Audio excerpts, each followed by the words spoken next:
So there is not a unified protest of a bunch of people around 6:30, 6:45 all get up and leave.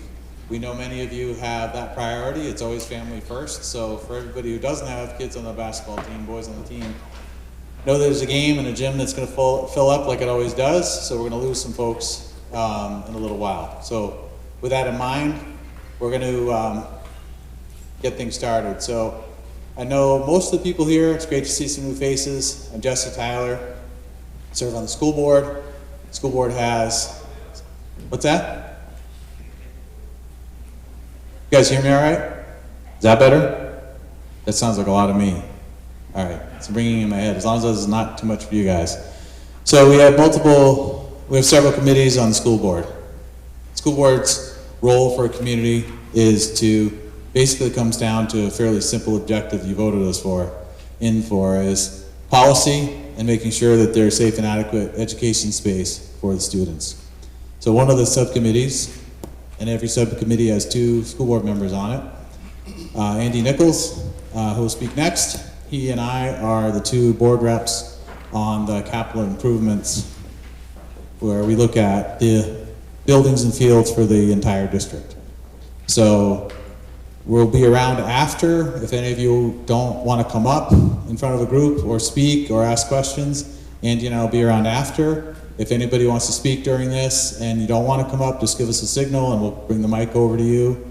When we get to public comment and question, we'd love to hear from as many people as possible. Andy, do you want to add anything? I just want to say that most of you probably already fully aware of what's going on in town with the project, but tonight there's some new content coming up, and really excited to be able to show you guys for the first time. So with that said, I'd really like to just start getting into the slideshows. All right. Do you want to kick us off? Sure. So, the project necessity, I think we all know what the real necessity is that we need to update the elementary school. But also, we have some deficiencies at the high school. And as you notice in one of those pictures, the boilers downstairs, we have 1955 boilers and a 1973 structure somehow. That's because I think we were trying to be frugal back then and get the project pushed through. But they've long lived, they need to be replaced. They're outdated. And so we have other issues that aren't shown here, that fields that we can't use because of improper drainage. There are also the space requirements, as you see. Yeah, there we go. We got classrooms that are being used under stairwells, storage. I love this storage closet. I mean, we just don't have any room left. So it's also the accessibility and the safety. So right now, as you all know, if you live in town, the kids go up and down the hill at the elementary school to go to music now and to the gym classes, which is totally out in the wide open. It's uncontrolled, and it's really not a safe environment. So I just want to say this deck is on our project site. So the SAU 85 site, we have all kinds of information, recordings, everything. There's a lot of information flying around town. There's different flyers that are going around. This is a single source of truth provided by the school system and the school board. So if for those of you that have to leave, don't worry about it. It's already on the project site. You can look at it later. You can reach out to us for questions. But again, there's a lot of information and opinion going around. This is our single source of truth that we're providing for you to make a voting decision. So enrollment has been an interesting topic. Different perspectives on the same numbers. You get different opinions.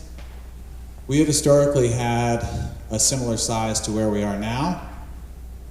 I think it was about 8 years ago, we experienced our highest spike, where we had, I think, around 550 kids, and it settled back down to around the 400 range. Giving you specific details just to look back a few years before we look out in the next slide, 10 years with the projections that we'll explain in just a minute. We've been at 405, then 409. We've had a big jump this year. We're thrilled by that. We have a lot of tuition students that contribute to that, which as taxpayers we all benefit from because it's some of the only revenue that the school is able to bring in Sunapee. So we just want to make sure as you're hearing different things about enrollment numbers that you're seeing, the accurate, reported to the state, available on the state website numbers as we head into the vote. Can I add one piece, Justin? You talked about our tuition students. So we had 31 tuition students here. We have 32 tuition students here. We had 20-plus students move into our district this year. So this isn't due to an increase of tuition students. Those tuition students came back. This is an increase of students moving to Sunapee. Thank you for the clarification. So this is the NASDAQ enrollment, and what it is they take data from realtors and the census, and they project out as long as they can, which is a 10-year span. And so when you look out 10 years, you see we have a slow growth. But you already saw this year we had a spike in our enrollment. So I mean, I don't think that we're ever going to get below these numbers, especially when you look at where we were supposed to be this year, and we're already well above it. But this is what we have to. This is the only tool that we have to project out and look at, and this is given to us from the state. So a key thing to keep in mind with those numbers is that includes our tuition students. Lots of districts have tuition students depending on the neighboring towns, their needs, what's best for the students. So the tuition students are included. The hard reality in New Hampshire and really New England is there is a dramatic change in demographics. There aren't enough kids, there aren't enough young families, and they're not feeding the workforce. Some of us work at companies. I work at a great company, Hypertherm. I think today we had 40 really good high-paying openings. We can't find enough people to fill them. That's a cause and effect.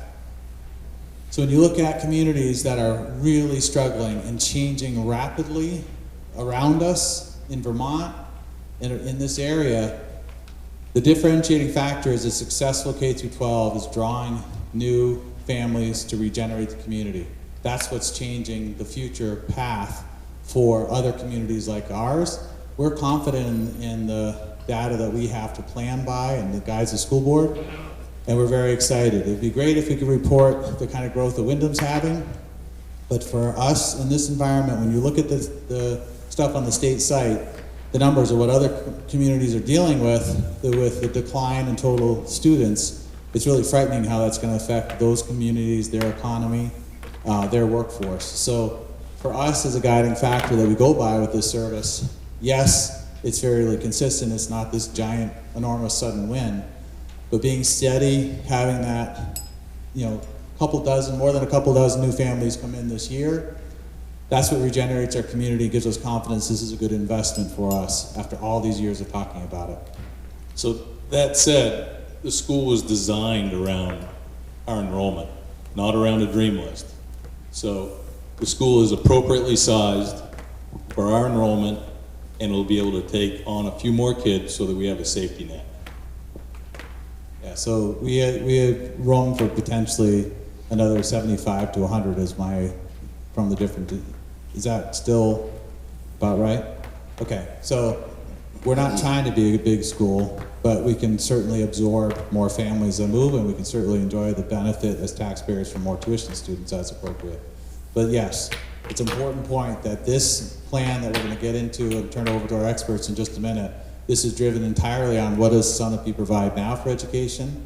There's nothing beyond that. This is how the short version of the process was, what's taught now, how much space does it need, how do we build a school to accommodate that?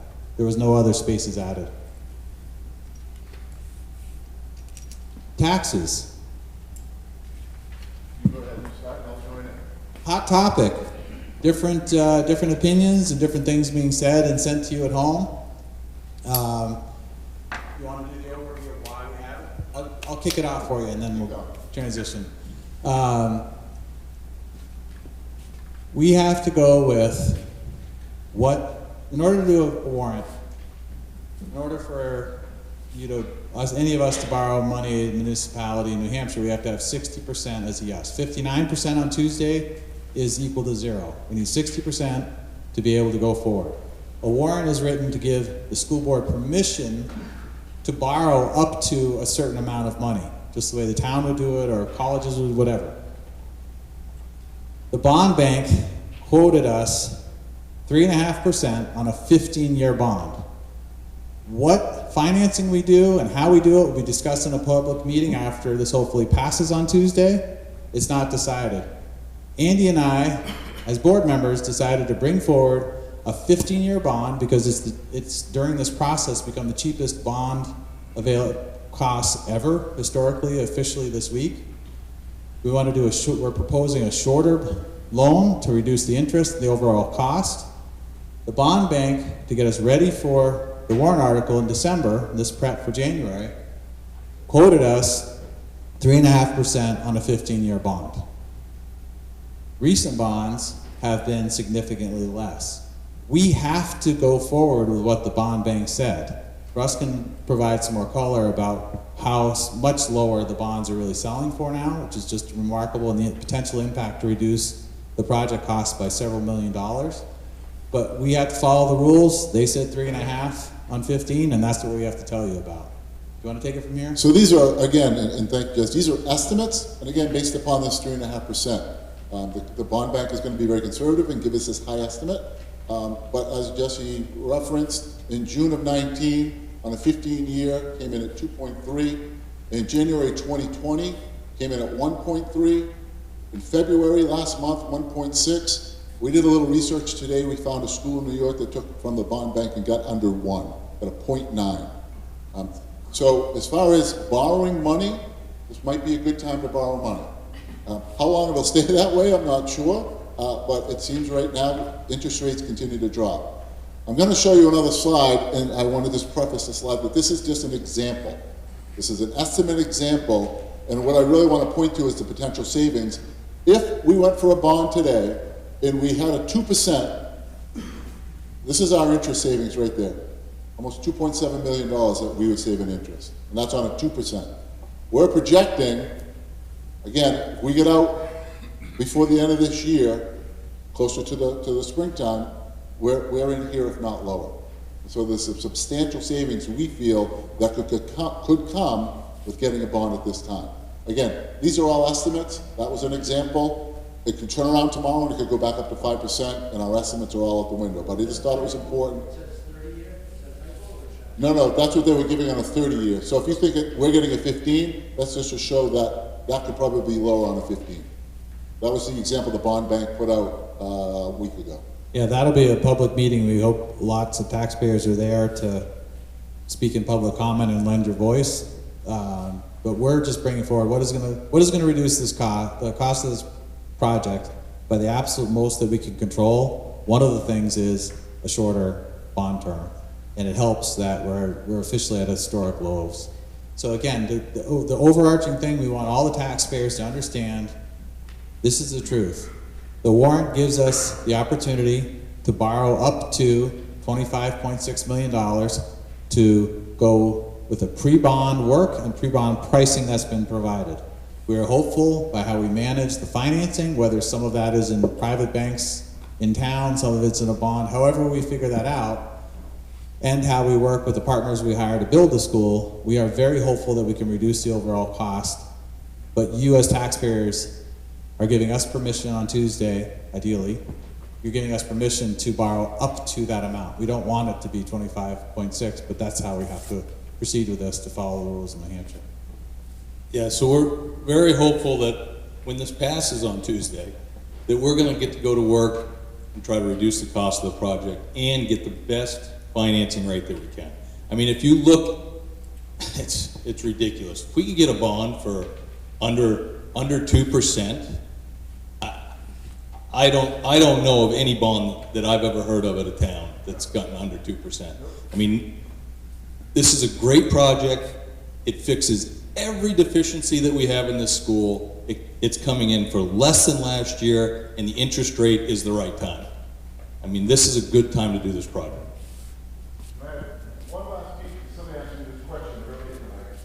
So we were a little concerned that you didn't split the two warrants and put the fields out and then just the school alone.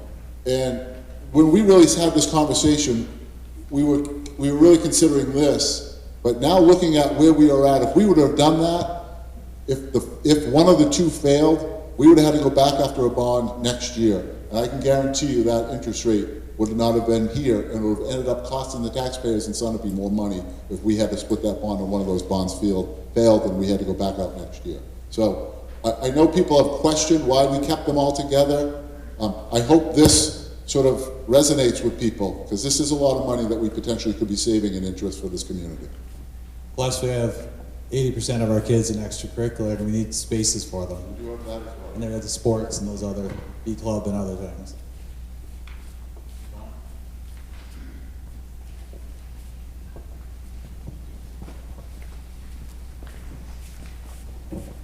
Good evening. Thank you for coming out tonight. My name is Brad Prescott. I'm from Banwell Architects. I'm the project manager, and I'm here with Jeremiah Goulet. I'm an architect with Banwell. And I'm Ingrid Nichols. We're very proud and pleased to be able to be with you again tonight, and we want to thank you for this opportunity. It's been a real pleasure getting to this point and designing this fantastic project for you and your community, and we wanted to take some time to show it to you today, to go over some points. I know a lot of you have seen it before, so that's great. If you have questions to get you better oriented, we're really looking forward to hearing those. But let's dive right in. Let me give this to my cohort. Thank you. Because that looks like it has a lot of buttons. I'll use mine.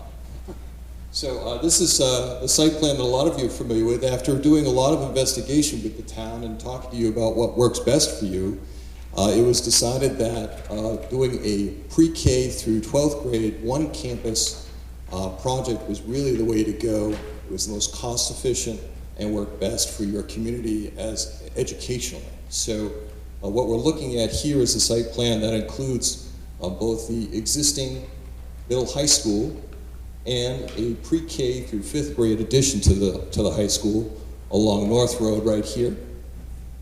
And this is a wonderful site as it's been developed. It's got a really good segregation and synergy in it that works well for education, safety, and recreation all together.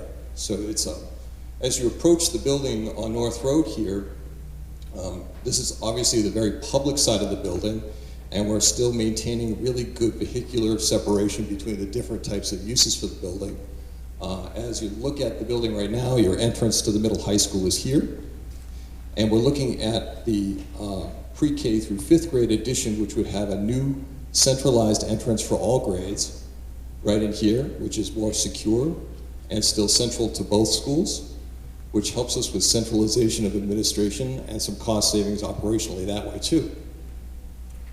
We were looking at a bus drop-off at the front and parent drop-off for elementary school children in the back, which gives us a really good front-back scenario with a lot of safety and security in the back area, segregation from a safety perspective of the middle high school, or I should say the high school drivers, because we've given them their own parking lot. Any of you who have had a high school driver in your family feel really good about that. So right here, the SAU right now is existing, and we're looking at putting a new 35 parking space parking lot over here, and there are sidewalk access to actually get to the high school, or during good weather they can travel through this path here that exists. In addition to the good vehicular separation, we've got really good playground space. We're looking at of course, the elementary school going on the existing soccer fields, and we're going to talk a little bit later about how we're going to address that soccer field need on a remote site, but at the same time, fixing the upper field, which a lot of you know has irrigation issues. The irrigation sprinklers don't quite cover the site, so we've got some money in there to fix that. They've got drainage issues up here, so we'll fix that as well. It will still be a grass field, and while we're in the process of doing this, we'll move the lights up there so that it'll be a lit field that drains right and actually irrigates properly, which will be a nice plus. So the way we've oriented this school is to have, as I said, the public-private side, and we've got terrific area right here for a playground for the lower grades, which is directly adjacent to the school. And then we have, for the 2nd through 5th grade, a play field up here for ball play as well as a playground for the upper level kids with no crossing of a public street, which is kind of nice. Right now, they have to go all the way down that hill, or they have to cross the street at the school, at the elementary school, to actually get to the playground. A lot of it's not handicap accessible. We don't have that issue here. Fully ADA accessible, right on the campus, safe travel between the school and the playground. We've got, presently you've got about 135 parking spaces on the site, and we're looking at about 195 with this plan. So we've definitely got enough parking to handle all your needs. For the plan itself, what we're looking at here is just the addition of the elementary school, pre-K through 5. This is the existing middle high school, which largely stays intact as part of the project. We're doing a very selective renovation to this building, very cost effective, but we're still connecting these two buildings. So that's really important, so it can act as one building and one campus, but still have the appropriate segregation of the grades. Just to give you a little bit of orientation on this plan, this is the North Road side, just like your site plan. And right now, the main entrance to the middle high school is over here. This is the new secure entrance for both schools, with the orange being your administration wing or your administration support to the school. The blue boxes here are your general classrooms. And it starts with the preschool here, kindergarten, first grade, and then we'll leap up to 5th grade. And then it's 4th, 3rd, 2nd. And the reason we're doing that is because part of the investigative process that we went through with your educators to figure out what your future needs are going to be is, well, how are we going to handle a bubble grade? How are we going to handle when you've got a larger than average number of students that need to be educated in a particular grade? Well, we don't need all of those classrooms to be oversized to handle that one-off unusual year. What we could do is create a flexible grade classroom that works well for both upper grades and lower grades, that's in close proximity to both of those grade groups, but is a slightly larger classroom. So this is a 900 square foot classroom that's also close to the lower grade playgrounds in the lower grade areas. The dark green here is specialty classrooms. So you've got your music here, which is both serving the middle high school as well as the elementary school students, and an adjacent and complementary instrumental instruction room so that you can have smaller elementary school instruction for music and a larger middle high school instruction going on at the same time, but also well accessed for proximity to both sides. The yellow here are your core spaces, this is your center multi-purpose room with a platform stage right here, which we upsized a little bit so it's more flexible for long-term use and after-school use, and the library down here.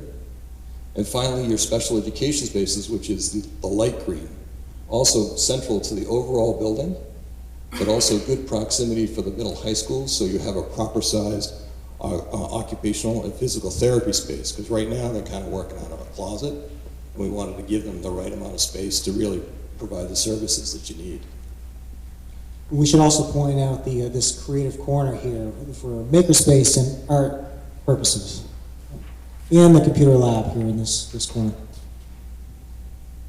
Just one other thing about the plan before we move on is one really exciting piece of this plan that we've done at other schools, at Guilford Middle High School, for instance, is creating this campus, but we are leveraging the same areas for both schools. So we're saving money, we're saving resources, we're creating a safer school, so the administration's all in one place. The music is used by both, as well as the cafeteria and the kitchen are used by both. So that's really important, and I think very exciting.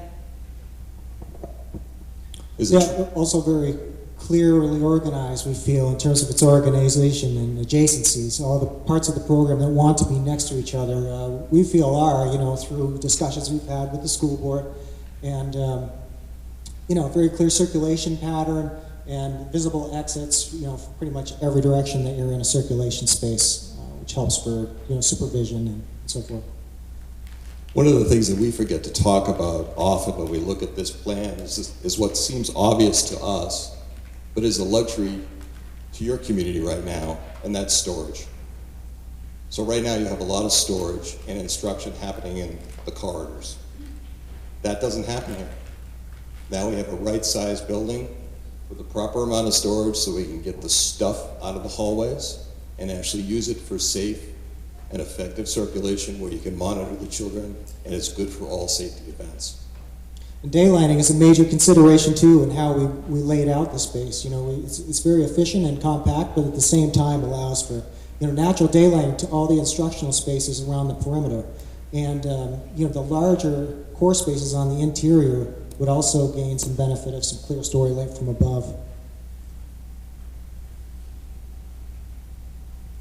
So this is your existing middle high school plan. We've done a lot of work with your team to figure out what you really need, and what this plan is really trying to do is fix what ails it. So you've got some spaces that have physical issues in the building. This is a very well-maintained building, but over time it's developed some problems that doesn't really fully respond to your needs. And so over the years, you've ended up with a boiler that's, as you saw from the picture before, what we call vintage. Other people would just say, well, it's done. It's done a great job for what it is, but now it's time for it to be renewed and replaced, and that boiler is going to serve both buildings. This is the sort of synergies that we looked at throughout this entire design process, just like the cafeteria will be serving both buildings. The more things that we could do like that, the more cost-effective the project becomes. We're very excited about that. One of the key aspects to this plan is not actually something you see in terms of building, but in terms of organization. To create a stronger synergy with the elementary school, this school is going to be sort of flipped over so that you have your middle school students directly adjacent to the elementary school side of the building. So you're working from lower grades, pre-K through 5, to middle school, to high school on this side. You've got a good mentorship and progression organization to the building that we're encouraging with this. As we move down into this area, the kitchen has some circulation issues that we fixed with a new corridor that travels through this area to the cafeteria from the elementary school. So we really have good access now to the cafeteria from both sides of the building, and we're confident that this is going to serve all the students very well through multiple periods of lunch. And then the colored areas you see are selective areas of renovation. Some of them are fixing classroom sizes, like the science rooms that are undersized. Some of them are fixing old and tired casework and cabinetry, like your science rooms or home ec room. The cabinetry has just had a lot of life, very long life, but it's pretty worn out, and it's time to replace them. The life skills area over here, and then of course the emotional disabilities, which you're trying to bring back into your district, which will be a long-term savings, but also gives you a lot of control of the program for you to better serve the students in your community. And lastly, there's a little bit of organization or reorganization down here in the administration wing as we try to consolidate some of these supportive spaces into the new entrance area.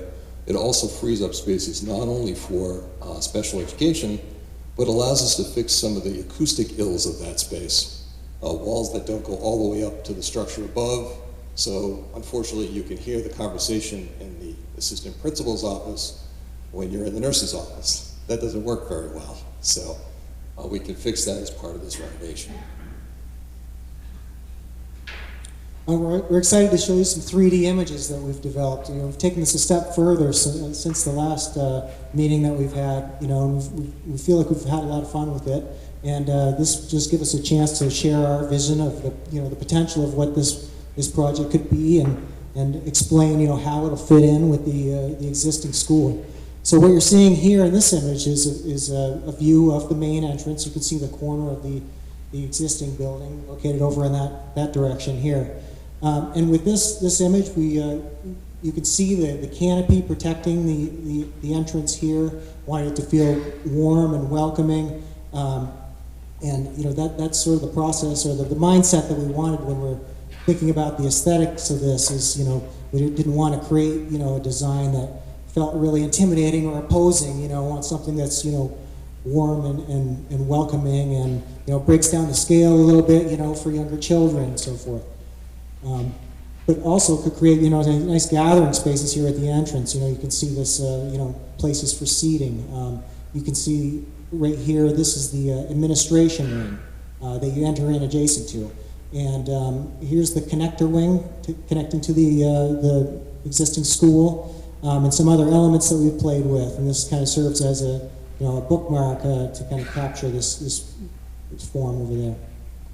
Here's another view, slightly looking down at a different angle of the main entry. And some other elements, we played with, just to break up the massing a little bit, and show some hierarchy in terms of the different program elements. This one, for example, is the library, which will have a street presence in that way. Looking back in the other direction, this one really gives you a sense of the entire length of the building. You can see the whole existing school here, and how it'll fit in there. And in terms of materials, we can relate to the existing building, but through the use of brick and the different tones of the different siding up above. We've played with some couple different tones of warm brick colors and some relief to create some texture. You can see some of these elements that poke up above the roof. This is the multi-purpose space at the center, and the music and lobby space over there. A view looking in the other direction of the rear of the building. This can really capture, the privacy of the rear of the back of the building with a playground that's pretty well protected. And this is the pre-K through kindergarten and first grade that have doors extend directly out onto that. Here's the classroom wing, 5th grade, through 2nd grade along this side. This is where the pickup and drop off for the kids would happen, for the cars, pick up and drop off, and the roundabout that you're seeing, because there's only one way in and out of the site, much like there is now. And we have a little video to show you as well.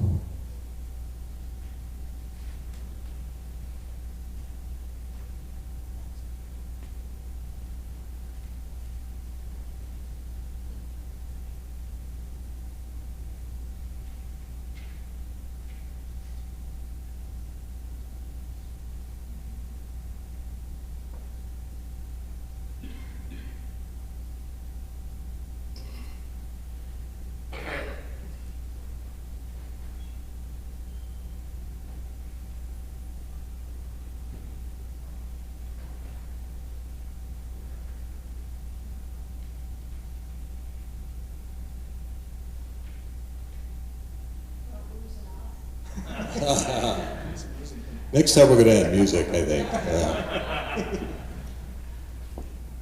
One of the things I'm really pleased about us being able to show you a slightly elevated level of rendering is so that you get a chance to see these sort of reliefs that we're trying to reach for here in the brick to kind of break up the massing a little bit. Because although we really love the masonry as a resilient type of material, something that's going to be a long-term material that will hold up well with maintenance, that doesn't necessarily mean we want it to be monolithic. So, did it freeze up on us? Looks like it did. Looks like it froze up on us.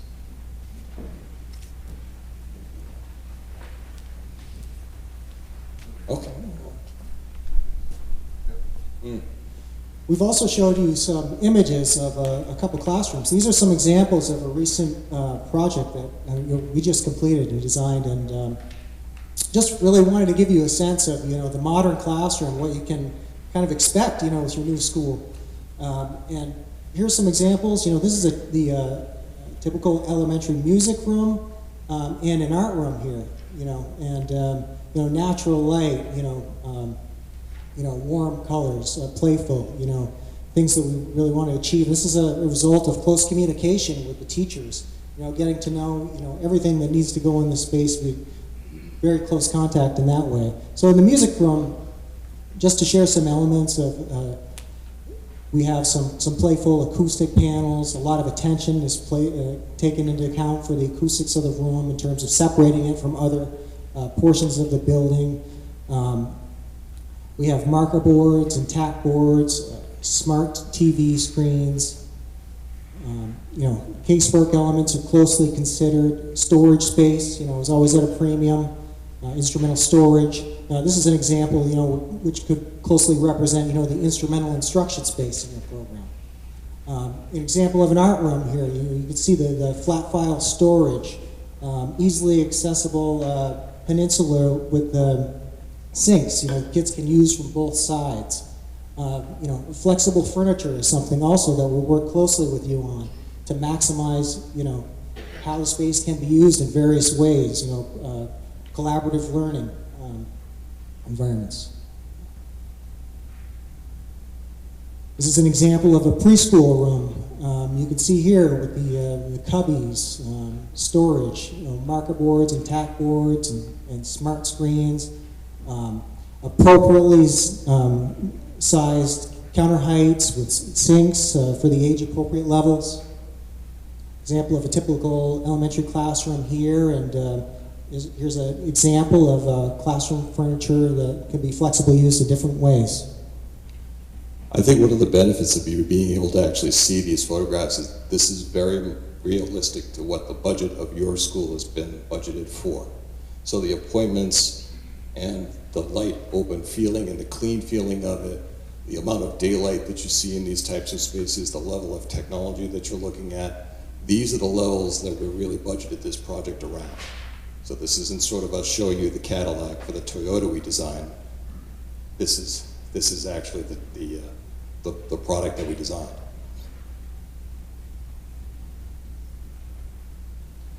So the project benefits, what's the big picture? We're trying to address the educational and building fixes that really need to be taken care of for both schools in one project, as one unified project.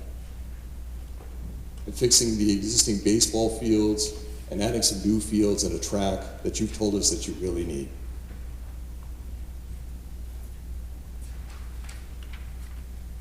So just some quick highlights, and there's a lot deeper data that you can go to, a lot more bullet points. A lot of it's available online. We've been through a lot of it before, so we kind of broke it down here for you. But the elementary school edition really simplifies your bus routes by keeping everybody on one campus. There's one bus stop for all the children at this one school, instead of breaking it up over 2 stops.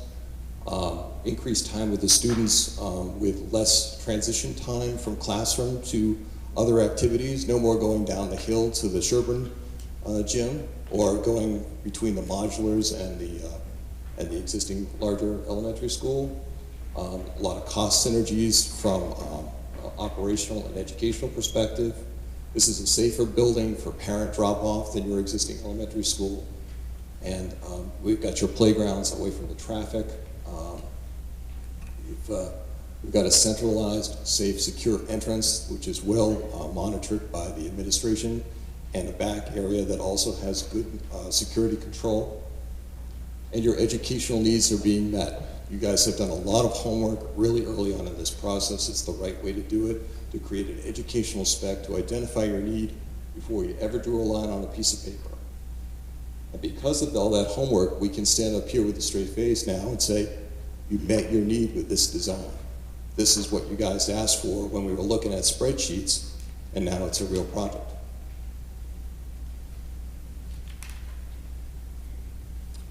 So for the middle high school, we're correcting some of those building issues we talked about, the acoustics, the boiler.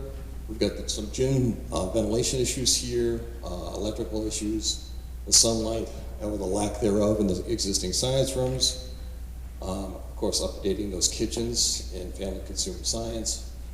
This is safer for the student, pedestrian student, as well as for the parking student by giving them their own parking lot.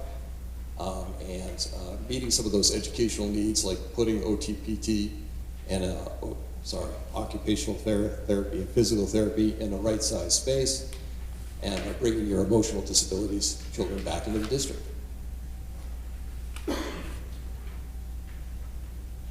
Which brings us to the remote fields. which I harped on earlier. So as we put the preschool through fifth grade students building on the existing soccer field, we need to find a home for your soccer field. And it was decided that overall with your fields committee that your overall needs were going to be met with a soccer field that also had a track, and a softball field was also a need. And you're lucky in this community, I think, to have been able to find a parcel that could be acquired by one of your town members. So we're looking at putting a soccer field on that location with a cinder track around that. So a cinder track is essentially a stone dust. These also have stone dust driveways and a stone dust road to get to the field. Stone dust over here for the softball field. All these fields are grass or sod, as it were.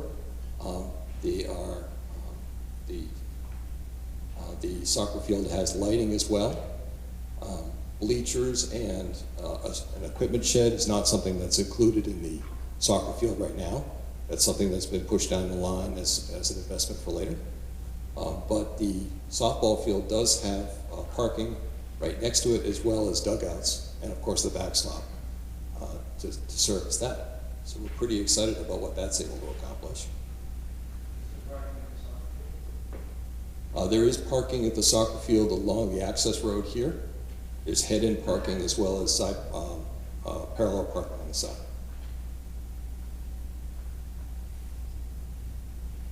To use that for the varsity sports, is there locker rooms, changing areas, bathrooms for the kids up there? Well, sorry.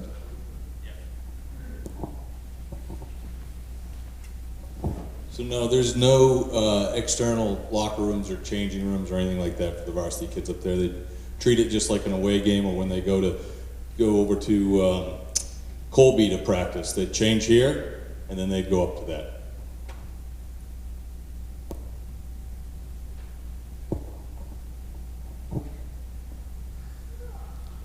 So the beauty of this is that it keeps the fields in town that you need, and the remote fields, although they are remote, they are relatively close by. This is going to allow you guys to increase the number of home games that you play, and reduces the cost of renting fields and transportation that you might be incurred by going out of town.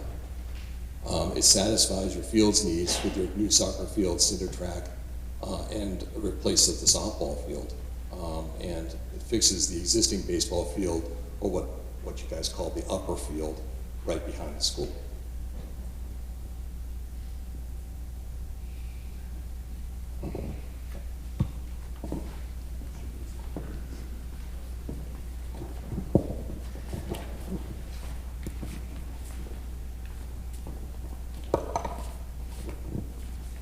So we're closing in on the end of the presentation. We've got a few more slides for you, and what we'll do is we'll go to comment or question, and we can pull the slides back up that you most want to talk to about. So if you have more questions on the fields, we can go back to that. There's a lot of words on the slide. You've all received this in your mailbox. We feel it's our duty to make sure that you leave tonight fully understanding the key points. So you're giving us the ability to borrow up to $25.6 million, as I mentioned before. And that includes buying the parcel of land to put the replacement soccer field. Talks about the lot. And then of particular interest to all of us as taxpayers goes down, fourth line from the bottom, talking about the $450,000 from taxation for debt service payments. And all of this is required in order for us to proceed, like I said before, it has to be 60%, like any other municipality in New Hampshire.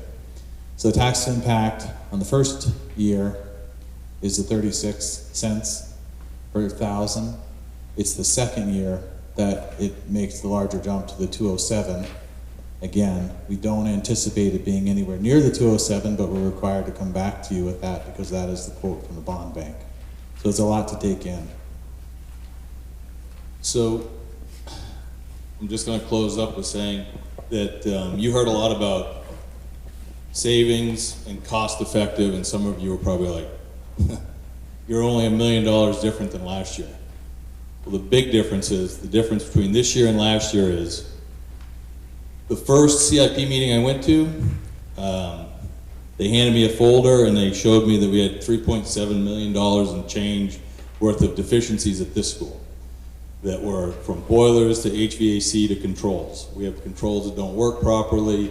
A lot of that stuff isn't that easy to fix and integrate. During the renovation, it will be a lot easier to take care of. And then we've been kicking around town for 10 years about the fields, the problems that we've had with the fields, at least 10 years, and we haven't invested any money in it. All we've done is just make them work, and we've ended up shipping our kids out of town to go play games, practice, late nights on buses. We haven't made a major investment in any of that. So now, this year, we're bringing you a full package that fixes everything. It fixes the fields, it fixes this school, and it gives us a modern space that's safe for our elementary kids. So I'm super proud of the team and what they've done. And this, I can't say enough, when I look at this, I get a little emotional because this is a great school, and I hope you all can get behind it.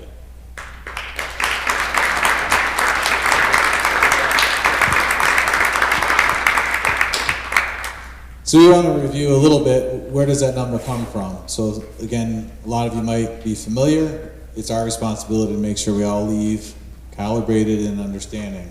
And we also hope this helps invite questions from folks that maybe this is your first time seeing it.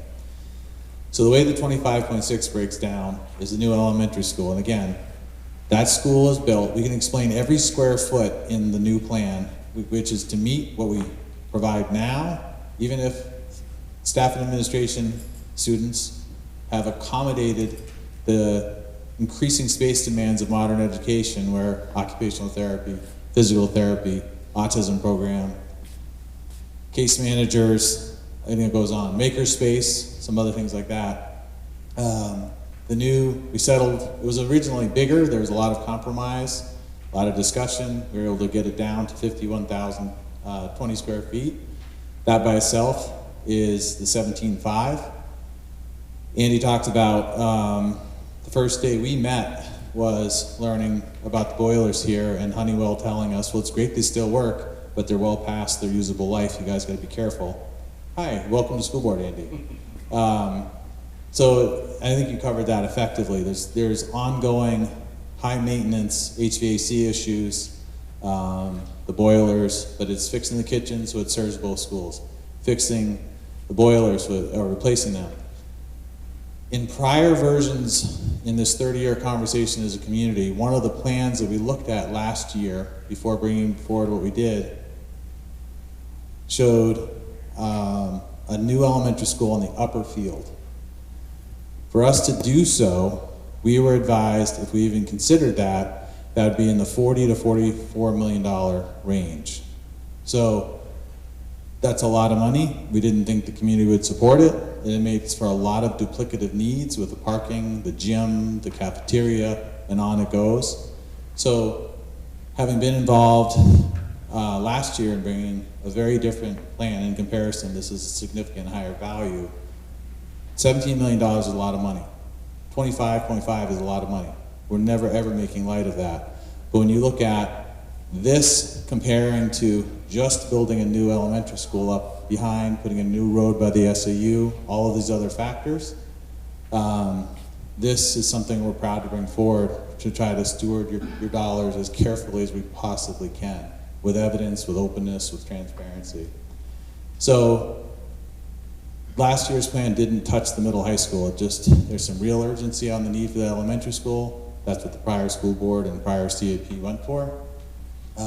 In having the solution to how do we leverage the land that we own, like having the student parking on the SAU land that we own and is paid for, it got us to, we put a new school on the field and we make a K-12, so we got to replace the field. That's where this estimate for the pre-bond pricing for the $4.3 million came from, is the two fields that you just saw. So again, we're hopeful that we can bring that number down. with partners hired to actually execute. But there's contingencies in all of these pricing. Been very careful with it, but there's some great accuracy, and we feel very confident in these numbers we're bringing forward to you. And so we wanted to make sure everybody understood where the 25.6 came from. So as we get into questions and comments, we definitely encourage those from everybody. So the renovations only. So as this has gotten steam, gotten momentum towards voting, several people have said, well, why don't we just go back and fix the old school? Well, in 2004, 2019, a similar plan was brought forward, and this community soundly said, no thank you on renovating the school. It's a historic, significant building that's been a pillar in our town for almost a century. There's a lot of feelings around that building.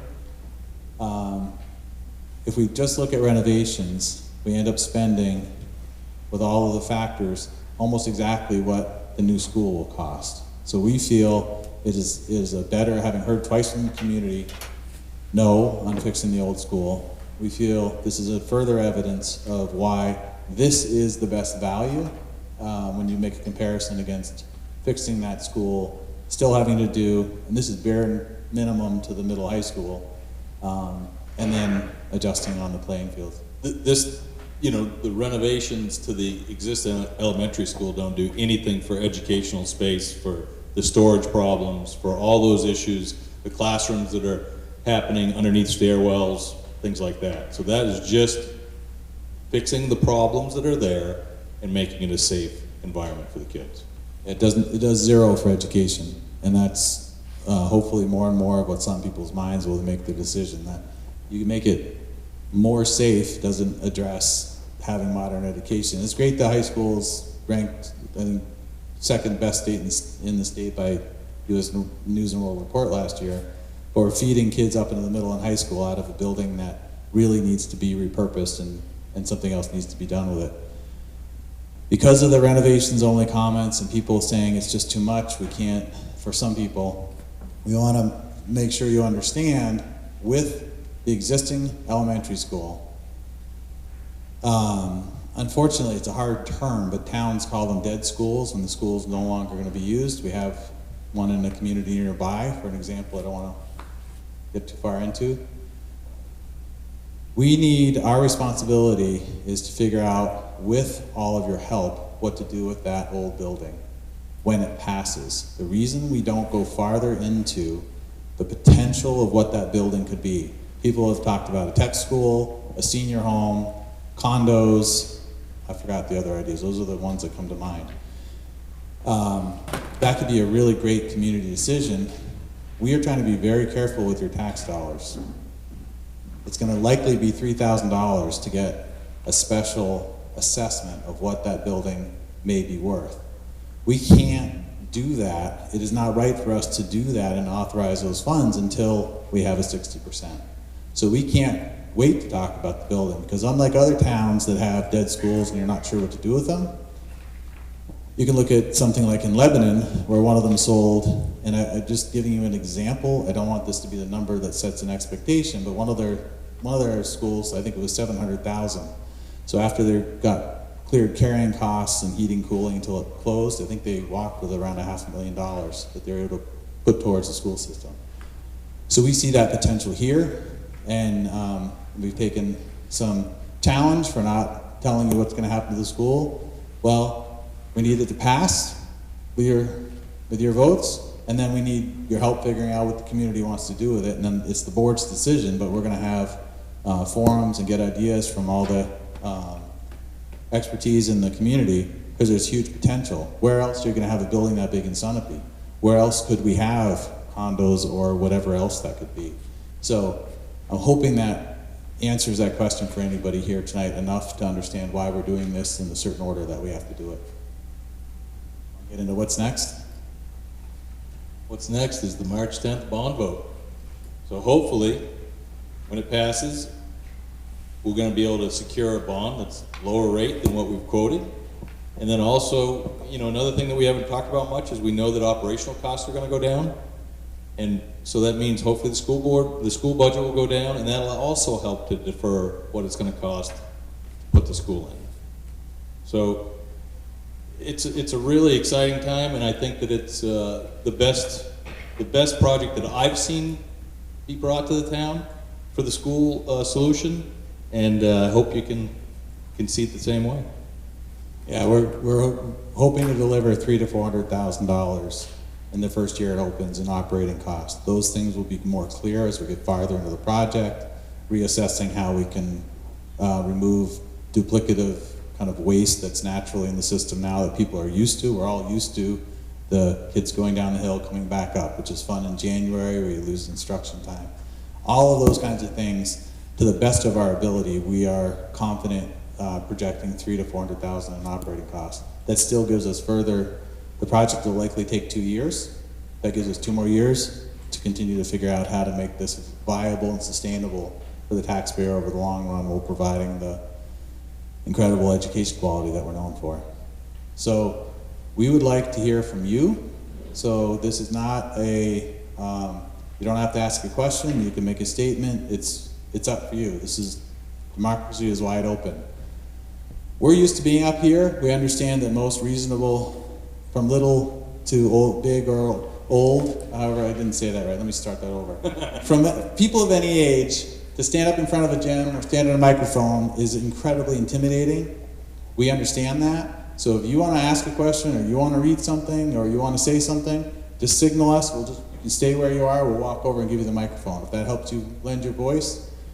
We started this whole process by saying, listen, our first forum was, hey, what do you guys want to do? How can we fix this problem? We've been talking about this for 30 years. What do you want to do? So what we see, we're confident, is your fingerprints are all over that. Before we get to the vote, this next little while, and we'll stay as long as you're interested, this is your chance to keep telling us what you want. This is what's gotten us here. You've gotten us here. We're just here to kind of steer and listen and try to absorb it. So if you do want to speak and you don't want to come up, just let us know. We'll bring you the mic. Does somebody want to break the ice? You're welcome to come up to the side mics if you want to, but it's not needed. How did you come up with the dollar per square foot? It's about $300 for the new elementary building. Our pricing partner and our owner's project manager has not had a chance, neither of them had a chance to speak, and you just opened the door for them. I'm one of those people that don't like to stand up here, so. And I'm right in the middle, so. So the $300 is really derived from a lot of things. One of it's it's past experience that we leverage, our own database, and also national averages that we look at. But more often than not, we leverage our own projects. We take those projects. When you say our own, who is our? Good question. My name is Matt Wheaton. I work for a company called DEW Construction. We're a regional construction manager that does work from the Adirondacks all the way to the seacoast. So we take our own construction projects that we build. We were hired in this capacity as a construction estimator, not as a construction manager. So we took our own work, we look at it and try to find similarities to this project. We take projects that are built in urban settings, and then we can sort of adjust the numbers based on where we are in Sunapee. So we use our own database to pull that number. And also current trends, right? So we have to try to predict what's in the future, which is not all that easy, but we use the historical data to sort of influence that. And inflation rates, all those sorts of things go into our numbers. And we look at every piece. It's not a gross square foot number that we'll look at and just say, you know, we look at the walls, we understand the wall construction, we look at the foundations, we look at the site, the geotechnical, the roof type. Every component of a building we look at to make sure that the number that we present is informed and not a guess.